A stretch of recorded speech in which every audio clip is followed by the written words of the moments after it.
Hi అండి, welcome to Shravan vlogs. నేను మీ శ్రావణి.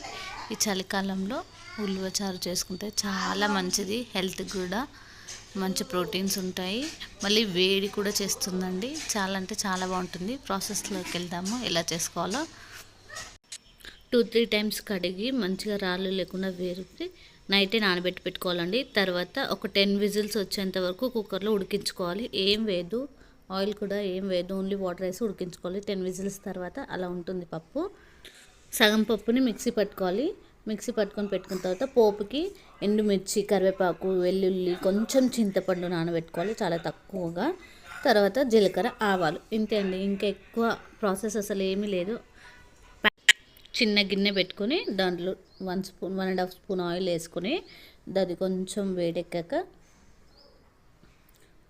వేడెక్కాలండి. చూడండి. తర్వాత జీలకర్ర, ఆవాలు, వెల్లుల్లి వేసుకొని కొంచెం వేపుకోవాలి. కొంచెం రెడ్ కలర్ వచ్చేంత వరకు వేపుకోవాలి.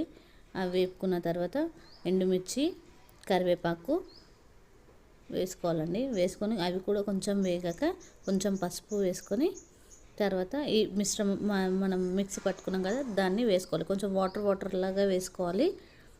అది ముద్దలాగా ఉంది. కొంచెం తర్వాత వాటర్ చేశాను చూడండి. మొత్తం వాటర్ లాగా వేసుకొని మనకి ఎన్ని పడతాయి, మనం చేసుకున్న పేస్ట్కి ఎంతైతే వాటర్ సరిపోతుందో చిక్కదనానికి సరిపడా వాటర్ పోసుకోవాలండి.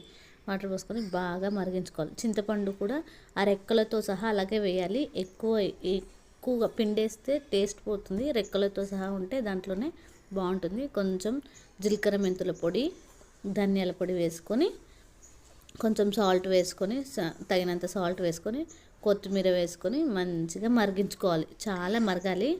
మరుగుతూనే చాలా టేస్ట్ ఉంటుంది. ఉప్పు కొంచెం ఎక్కువనే పడుతుంది, చూసుకొని వేసుకోండి. కొంచెం సప్పగా ఉంటుంది కదా పప్పు, దానికోసం కొంచెం ఎక్కువ పడుతుంది. చూడండి, రెడీ అయిపోయింది. మసులుతుంది. అలా బాగా మసలాలి. మసిలితేనే దానికి వచ్చే టేస్ట్ బాగుంటుంది. అలా ఎంత మసిలితే అంత బాగుంటుంది అన్నమాట. అంతే అండి, ఉలువచారు రెడీ.